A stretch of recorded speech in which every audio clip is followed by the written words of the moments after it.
Take him, please. Keep his head up. You got to keep his head over his knees. Nick! Don't touch him!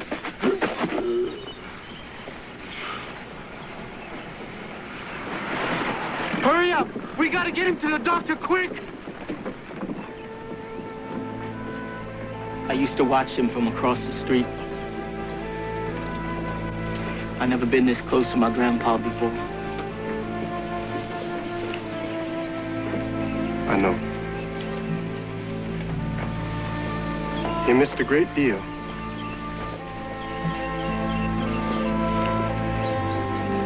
So did you. Come on now! Get him in here! He'll die before they get him to Dr. Kendall.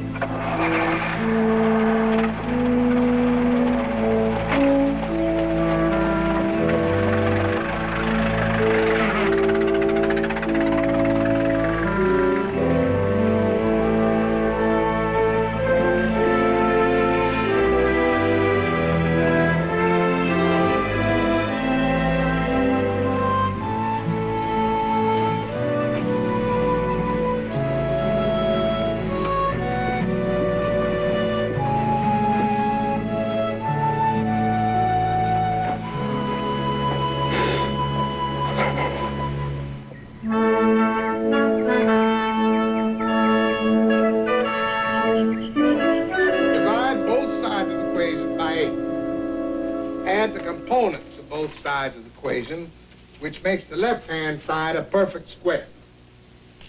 Factor both sides of the equation. Take the square root of both sides. Now you take the square root of both. Miss Palmer. Miss Bertha Palmer.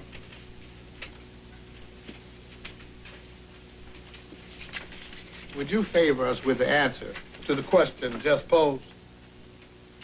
May I ask further, do you have the faintest idea of what the question was? No. When I was your age, young lady, I walked all the way from my home in Georgia to Hampton Institute in Virginia, where I was enrolled by the great Mr. Booker T. Washington himself in the first night school class. We labored in the fields all day and pursued knowledge by lamplight. Do you know what Mr. Washington dubbed us? Miss Shaw? He called you the plucky one. Indeed he did. The plucky ones. I submit to you, Miss Palmer, how will y'all go forth as leaders of the race if you cannot pay attention to the general quadratic equation? You may sit down.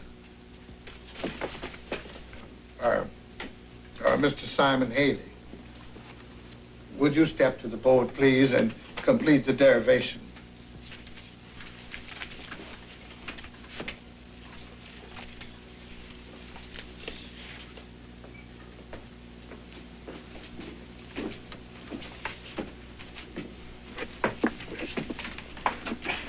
X equal minus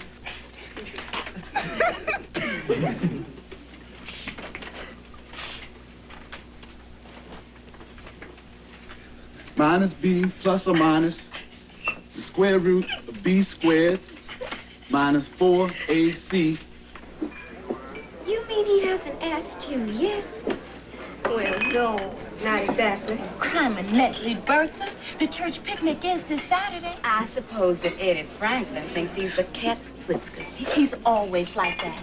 My papa says that his papa is just nouveau rich. Eddie Franklin is nothing in my young life. Bertha, you just can't go with a boy if he asks you at the last minute. I'd die first. It's just like admitting you're not popular. Or being taken for granted.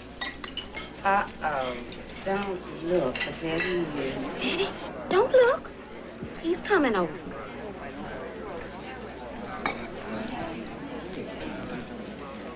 Well, well. Miss Bertha Palmer, as I live and breathe in the flesh. Don't be vulgar, Mr. Franklin. Oh, you tell them, Goldfish. You've been around the globe. No, really, Bertha, I just came by to tell you I'd come around on Saturday at 11. Well, whatever for? A church picnic. Well, the wagon leaves in front of the chapel at 11:30.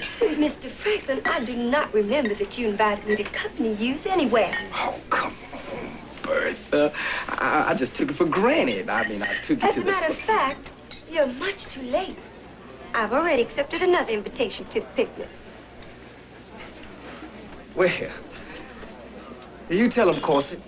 You've been around the girls. Oh, he's awful. He's just awful. Bertha, you just told a big lie. I should worry, I should care. I should marry a millionaire. But what are you going to do? Nobody else really asked you to the picnic. Oh, she's just stuffed. She'll go with Eddie or she'll stay home. I'll go if I want to, and I'll go with anybody I choose. Would you like to take me to the church picnic? Why, yes, Miss Palmer. I'd be right proud to escort you to the picnic.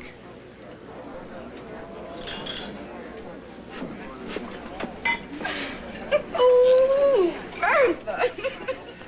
I guess the joke's on you.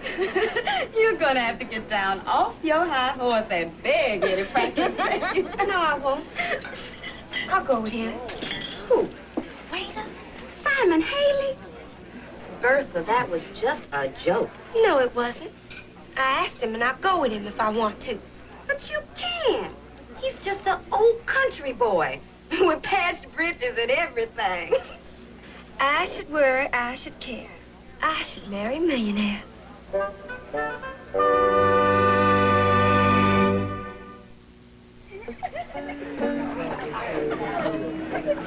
Now, you be careful, Greg.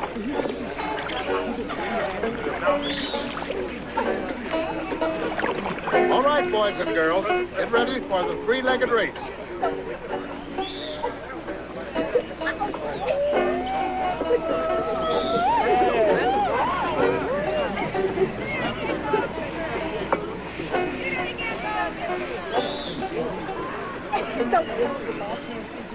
Would you like to enter the race, Miss Palmer? No, thank you, Mr. Haley.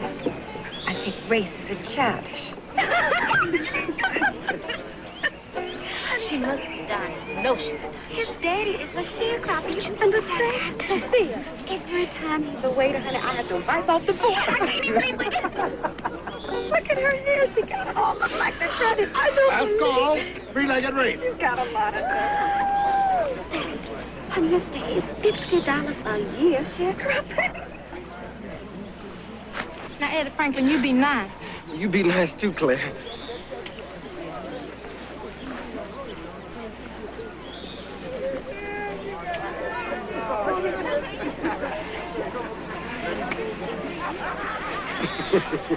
I suppose you're all right. Three-legged race is childish.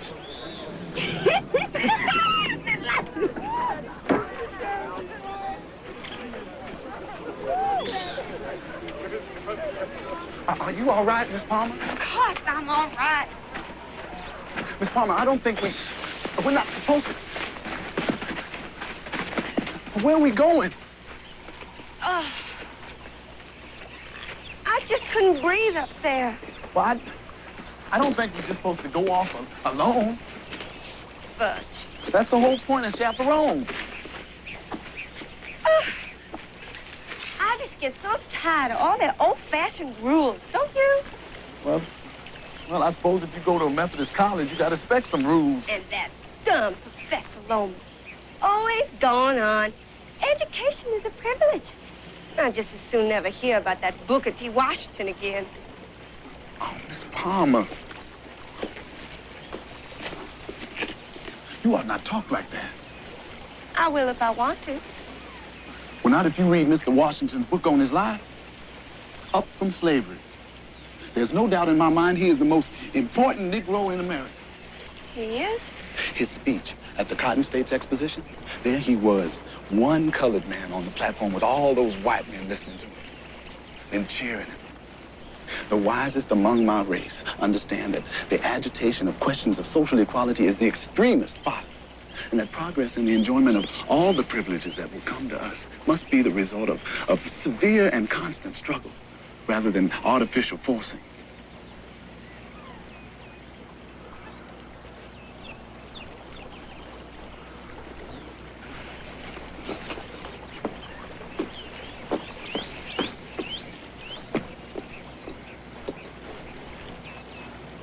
In all things that are purely so social, we can be as separate as the fingers, yet one as the hand in all things essential to mutual progress. I'm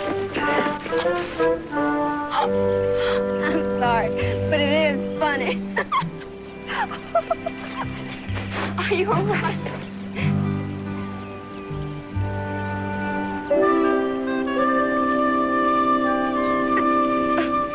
What's the matter? Are you hurt? What is it? Oh, no, it's nothing. It's nothing. I'm all right. You tore your trousers. Oh, I'm sorry. It's not funny at all. I know it is. It's very funny. Maybe it isn't too bad. Is it a seam? Let me see. No. It's a 3-corner rib. Here. Here, let me pin it up for you. Oh, Miss Palmer.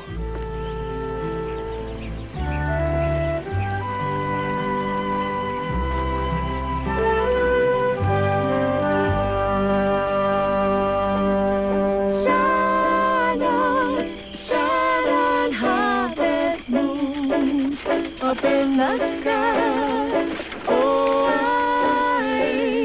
had no love as if January, June or July. Snow time, ain't no time to stay. I don't get through, so shine on, harvest moon for me and my girl. By the light of the silvery moon, I want to fool with my honey and brew. Love you, tiny moon, keep it shining in June. Your silvery beams will bring love dreams. We'll be cuddling soon by the silvery moon, by the silvery moon. One more time. By the silvery moon. Well, of course I noticed you. I mean, you were the prettiest girl in the dining room 3 times a day. I knew you were joking when you asked me to the picnic, but I didn't care. Well, the truth is, I noticed you. I don't mean just in the dining room, but in math class and history and in choir. Oh, you didn't. You're just teasing me some more. Hey, I'm not. You sing tenor, you sing next to that boy who's always black. Maybe I just didn't want to go with Eddie Franklin in the first place. Well, I appreciate your honesty. I think you have a very open personality. I think I'll thank you. I mean, for pointing out to me that I was wrong to make fun of Professor Loman and Mr. Washington. Well, you didn't mind? Oh, no. No, I think it's a mark of a particular dear friend to point out faults in such a sincere manner. Well, I would like very much to be your particular dear friend.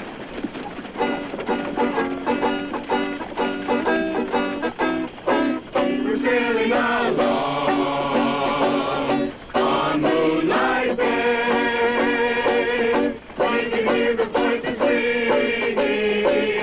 They seem to say,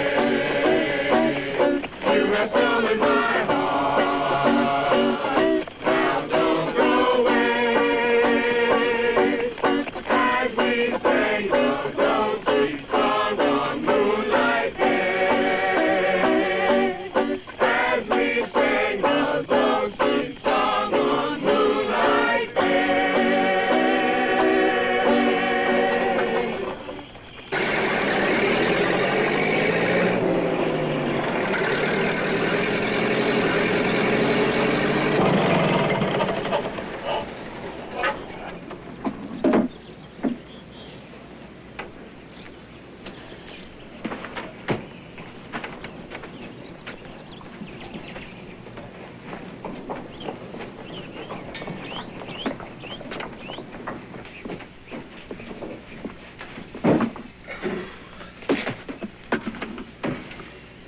How do you do, sir?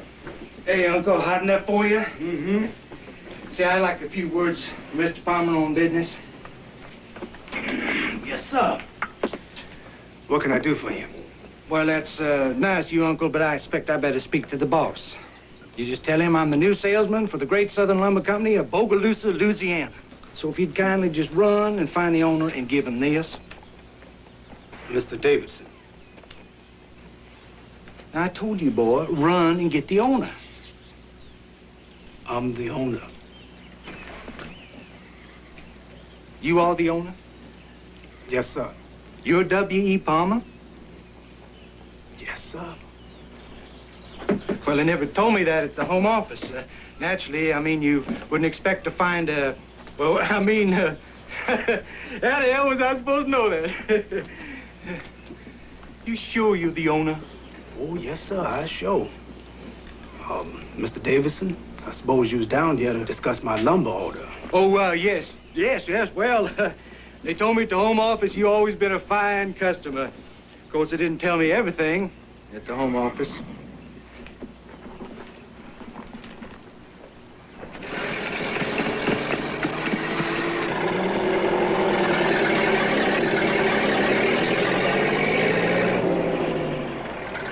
Believe me, Mrs.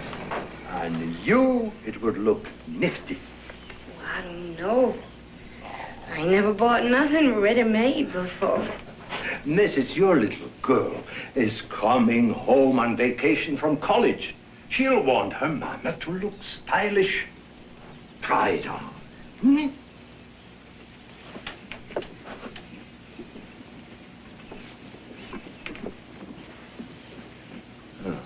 Tasteful. Refined. Beautiful. I don't think Mr. Palmer would understand. I don't think so, Mr. Goldstein. Just the odd goods. Thank you kindly. Give my regards to the college girl. Thanks again. Goodbye. Bye-bye.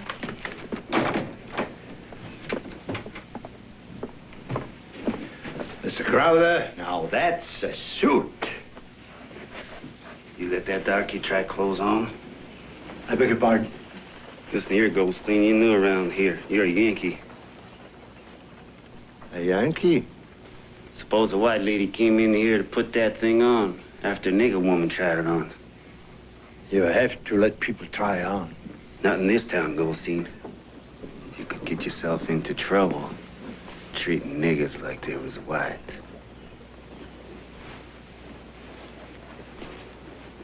Say, you ain't gonna charge me extra for shortening.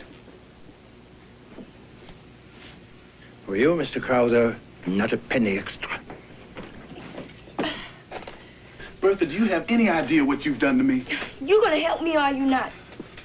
Well, you must have known when you gave it to me. I don't know what you're talking about. The book. The book. You gave it to me. Souls of Black Folk by Dr. W.E.B. Du Bois. Well, what you getting so upset about? Just some old book by some professor that Miss Carrie Warner gave me. But you must have realized when you read it that you never read it. You never read it. Well, I certainly don't have time to be reading every old book. But he attacks Booker T. Washington. He says terrible things about it. You can't attack Booker T. Washington. Listen, Mr. Washington represents in Negro thought the old attitude of adjustment and submission and asks that black people give up three things: political power, insistence on civil rights, and higher education of Negro youth. What has been the return? 1, the disenfranchisement of the Negro. 2, the legal creation of a distinct status of civil inferiority for the Negro. And 3, the steady withdrawal of aid from institutions for the higher training of the Negro. You acting like you lost your faith in Jesus. And Mr. Washington's coming here for dinner tonight. He's going to be sitting in this very room. I still don't see what you're getting so upset about. Well, you don't understand. I read Up from Slavery when I was in grammar school. I have formed my life in his image. I worked at the IC yards and houseboy for white folks and everything to get to college so I could learn to follow in the steps of Booker T. Washington. But now I have doubts. Well, go ahead, laugh. But if this is right, if Mr. Washington is the great leader of the race because he's saying what the white man wants to hear, to be humble, don't make trouble, be a good nigger, Ain't nothing left in this world you can believe in. Whew. What a terrible fuss to make over some book. Who cares what Professor W.E.B. Du Bois say anyway? Besides, I love you.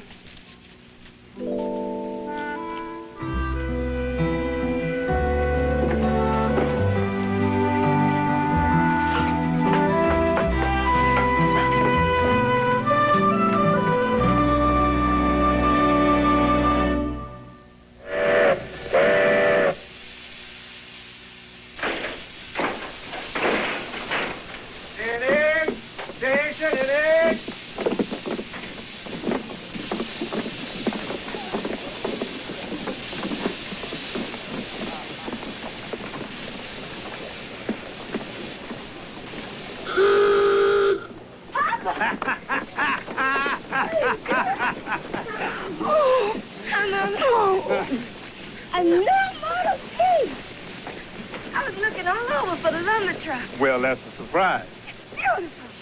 I want to learn to drive before vacation's over. What?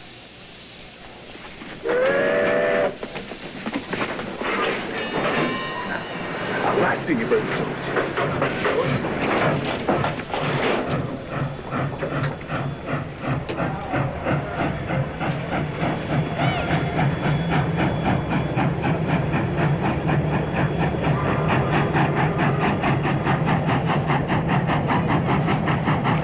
Who was that? Oh, a particular dear friend, that's all. Papa, you've got to teach me to drive this here new car.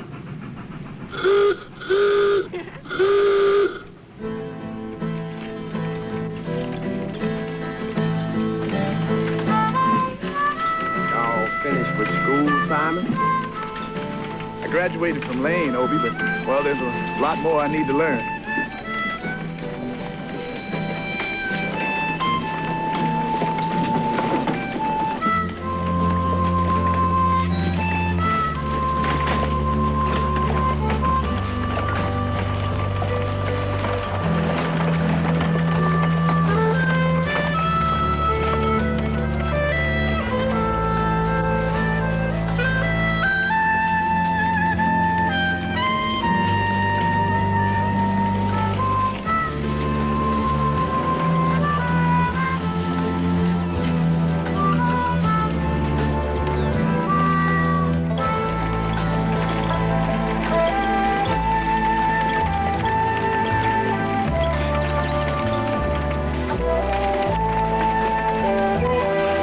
Obie?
You look fine, Pa.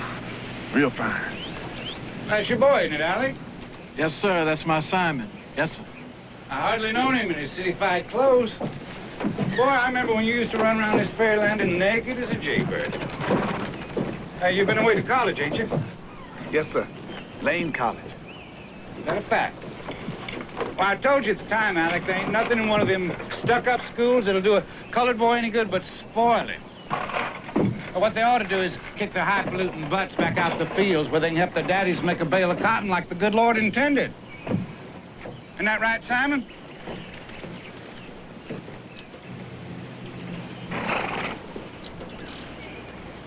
There is a lot in what you say, Mr. Perry.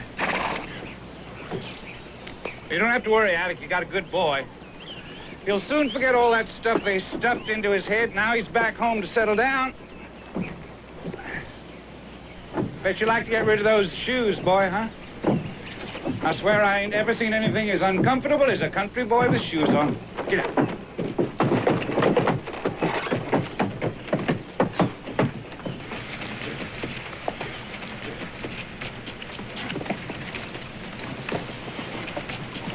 Pa, what did Mr. Perry mean about back home to settle down?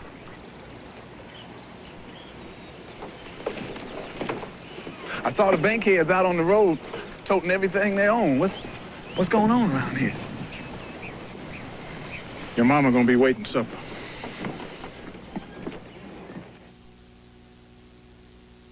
I want to say goodbye. So was Blanche.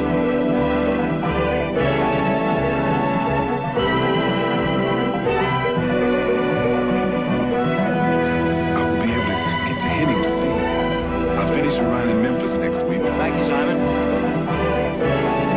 This is my business card. I'm with Curtis Publishing.